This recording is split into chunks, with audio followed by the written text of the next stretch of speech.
Dear students, welcome to Standard 9 Science and Technology Part 1. Today we are going to learn Laws of Motion Module 2. We will be learning to calculate velocity, about uniform and non-uniform linear motion, acceleration, positive, negative and zero acceleration. Let us recollect our previous module. We have learned that distance is the length of actual path traveled by an object in motion while going from one point to another. Displacement is the shortest distance from the initial to the final position. A scalar quantity is defined as the physical quantity that has only magnitude, that is the only quantity. For example, mass, distance, etc. And a vector quantity is defined as a physical quantity that has both magnitude as well as direction. For example, displacement, velocity, etc. Speed is the time rate at which an object is moving along a path, and speed can be calculated using the formula total distance traveled upon time required. The distance traveled in one direction by an object in unit time is called its velocity. Velocity can be calculated using the formula displacement upon time. The velocity of a moving object depends on its speed as well as direction, and the velocity will change by changing the speed alone while keeping the direction same, or while changing the direction and keeping the speed same, or both speed and direction changes. In all these conditions, velocity will change. Now let us see a small example of calculating velocity. We know this from the beginning of the chapter. So the straight line distance between Sheetal and Sangeeta is about 500 meters. This is path A. And then between Sangeeta's house and the school is about 1200 meters. Also, the straight line distance between Sheetal's house and the school is about 1300 meters. Suppose Sheetal is taking 5 minutes to reach Sangeeta's house and then 24 minutes to reach school from there. How to calculate Sheetal's speed along path A and B? Let us calculate. The straight line distance between the houses of Sheetal and Sangeeta is 500 meters, and between Sangeeta's house and school is 1200 meters. This is what given in the diagram. Now, the straight line distance between Sheetal's house and the school is 1300 meters. Suppose Sheetal is taking 5 minutes to cover this distance and 24 minutes to cover this distance. Then Sheetal's speed along path A, along this path will be, we know the formula to calculate speed, that is distance upon time. The distance is 500 meters upon the time is about 5 minutes, which gives us 100 meters per minute. And Sheetal's speed along path B. So here also the formula is same, distance upon time. The distance is 1200 meters and the time taken is 24 minutes, which gives us 50 meters per minute. So Sheetal's velocity along path A is 100 meters per minute and path B is 50 meters per minute. Apart from this, what will be Sheetal's average speed and Sheetal's velocity? Let us calculate that also. Sheetal's average speed. So average speed can be calculated as total distance upon total time taken. The total distance is 500 meters plus 1200, which gives us 1700 meters, and total time, this is 5 minutes and this is 24 minutes, together gives 29 minutes, and the ratio gives us 58.6 meters per minute. So this is her average speed. And what is her velocity? We know that the formula for velocity is displacement upon time. Displacement, since displacement is the shortest distance, the displacement here is 1300 meters and the time taken is 29 minutes, which gives us 44.83 meters per minute. So children, this is how we will calculate the speed and velocity of a moving object. Remember children, the first scientist to measure speed as distance upon time was Galileo. The speed of sound in dry air is 343.2 meters per second, while the speed of light is about 3 into 10 power 8 meter per second. The speed of revolution of Earth around Sun is about 29,770 meter per second. Let us see an activity now. Amar, Akbar and Antony, they are traveling in different cars with different velocity. This table gives you the distance covered by each one in the given time. So if you see, what is the time interval between the notings of distances made by Amar, Akbar and Antony? What is the time interval? The time interval is 30 minutes because if you see, the first reading was noted down at 5 o'clock, the second reading was at 5:30, then the third at 6.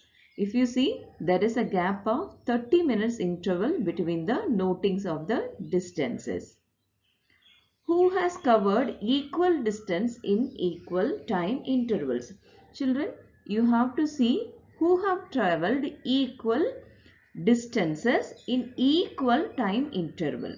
So here if you note down Amar have covered 20 kilometers in the first 30 minutes, 40 in the second 30 minutes, 60, 80, 100 and 120. If you see, Amar is covering a distance of 20 kilometers every 30 minutes. So we can say that he is covering equal distance in equal time interval. If we note down Akbar, first he is covering about 18 kilometers, and then if you see, gradually there is fluctuation or there is unequal distance covered in equal time interval. So Akbar is not covering equal distance in equal time interval. Whereas if we note down Antony is covering 14 kilometers in first 30 minutes, 28, 42, 56, 70 and 84. We can clearly see the distance covered, that is 14 kilometers covered for every 30 minutes. So here also we can conclude that Antony is also covering equal distance in equal time intervals. So Amar and Antony are covering equal distance in equal time interval. Their distance covered is, for Amar it is 40 km per hour and for Antony it is 28 km per hour. So are all the distances covered by Akbar in the fixed time interval the same? We can clearly see that it is not the same, it is different. Considering the distances covered by Amar, Akbar and Antony in fixed time interval, what can we say about their speed? Amar and Antony are having uniform motion, whereas Akbar is having non-uniform motion. This is what we understand from the table given. What is uniform and non-uniform linear motion?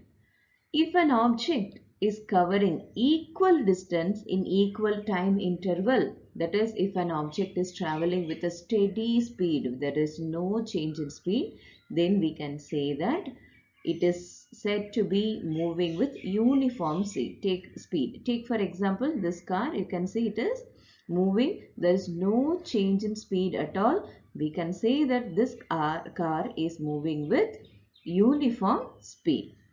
If an object is covering unequal distance in equal time interval, it is said to be moving with non-uniform speed. Take for example this car, it has to go through so much bumps and dents, so obviously it will slow down at particular points. So we can conclude that this car cannot travel equal distance in equal time interval. This is the most common way of traveling that we do, especially in driving in traffic. We can't expect a smooth travel. So obviously most of the time we will be doing this non-uniform motion only. Children, let us do one more activity. Take a 1 meter long plastic tube and cut it lengthwise into two halves. Take one of the channel shaped pieces, place one of its end on the ground and hold the other at some height like a slope. Now take a small ball and release it from the upper end of the channel. So like this, when we cut the tube, we will be having a channel more or less like this. So we take a ball and release it from the upper end of the channel. Observe the velocity of the ball as it rolls down the channel. You can also relate it with riding a slide in the park. So is the velocity same at all position? Just you children, you closely observe this. So when the ball is starting to move, it is passing. That is, it is having a very slow speed. But if you see when it travels in between, you can see the speed increases.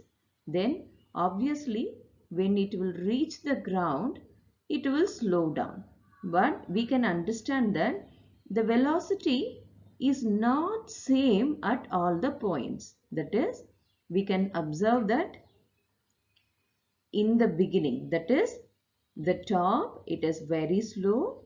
Then when it starts sliding, when it's moving, it gains speed. Then when it reaches the bottom, again it slows down. So the velocity is not same. We are seeing change in velocity in this movement of this ball rolling down. You can relate the same with sliding it. While you are trying to slide, initially you will be sliding slow. When you start sliding, you will gain speed, and when you reach the ground, you will be stopping. So there is change in velocity. Let us learn a new term today, that is acceleration. In the previous example, we have seen that there is change in velocity in moving of the ball from top to bottom of that cut channel. The rate of change of velocity, this rate of change of velocity during motion of an object is called as acceleration. So here, as I told before, you can sense the same while riding down a slide. The rate of change of velocity is called acceleration. Acceleration can be calculated using the formula change in velocity in the given time. It is generally denoted by the small letter a.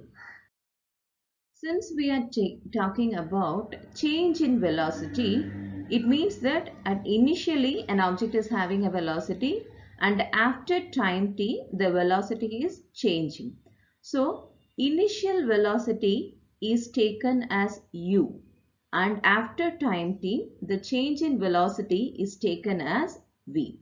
So, as acceleration is change in velocity, we can take it as the final velocity minus initial velocity in the given time.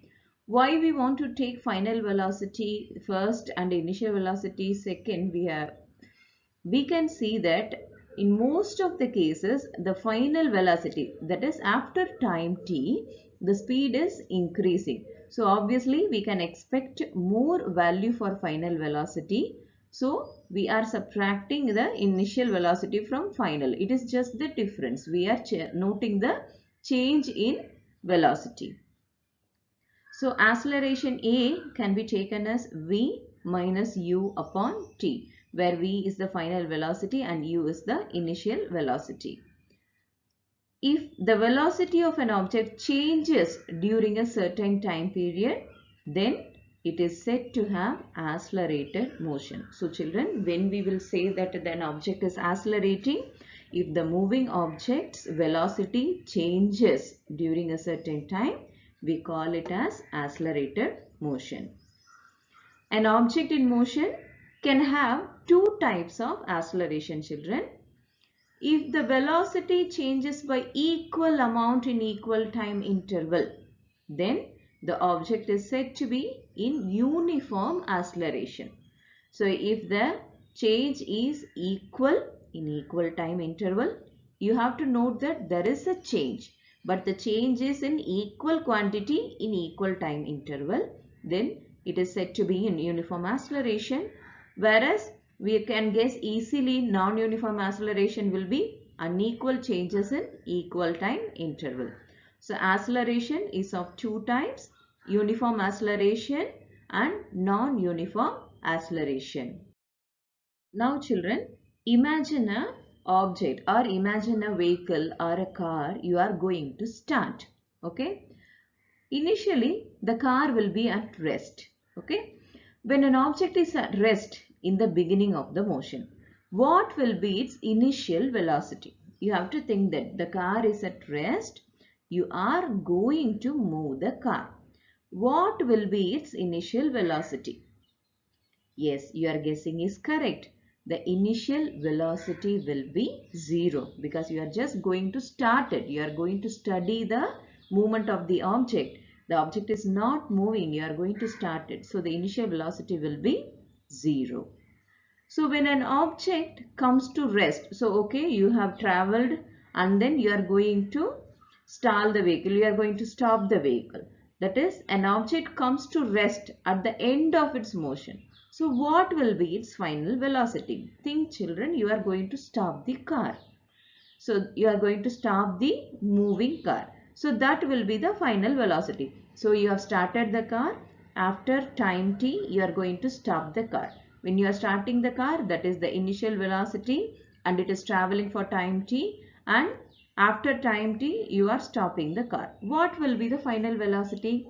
Yes, the final velocity will also be 0 if an object comes to rest. Now we have a clear idea of acceleration. Acceleration is also of three types, that is positive, negative and zero acceleration. Let us understand it one by one. When the object's velocity increases, if an object is moving, if we are increasing the speed of the moving object, then we can say that acceleration is positive. In this case, the acceleration is in the direction of velocity. Children, you can easily guess acceleration is also a vector quantity since it has direction. So when an object is accelerating, its direction will be same as the direction of velocity. When the object is decreasing its velocity with time, then it is said to be having negative acceleration. Children, here the negative acceleration, we can also call it as deceleration. You are decreasing the velocity of an object, then it is called as negative acceleration, which is otherwise called as deceleration. That if you see, the direction will be opposite to the direction of velocity. That is, it is not moving, it is slowing down. So it is an opposite movement. So we can take here the direction of deceleration is opposite to the direction of velocity. That is how it is slowing down. If the velocity of an object does not change at all with time, there is no change in velocity, then we can say it has zero acceleration. That is, imagine an object traveling with a steady speed without changing any direction or speed with uniform velocity, then there won't be any acceleration since there is no change in velocity. So children, in this module we have learned many interesting things. Let us summarize the points one by one. If an object is covering equal distance in equal time interval, it is said to be moving with uniform speed. If an object covers unequal distance in equal time interval, it is said to be moving with non-uniform speed. The rate of change of velocity is called acceleration. Acceleration can be calculated using the formula change in velocity v minus u upon t, where v is the final velocity of an object and u is the initial velocity of an object, t is the time taken. When the velocity of an object increases, then we can say the object is having positive acceleration. The direction is along the direction of velocity. When the velocity of an object decreases with time, it is having negative acceleration. In this case, the direction of acceleration is opposite to the direction of velocity. If the velocity of an object does not change at all with time, then we can say it is having zero acceleration. Thank you so much for listening, children. We will be learning more interesting concept from this chapter in the coming module.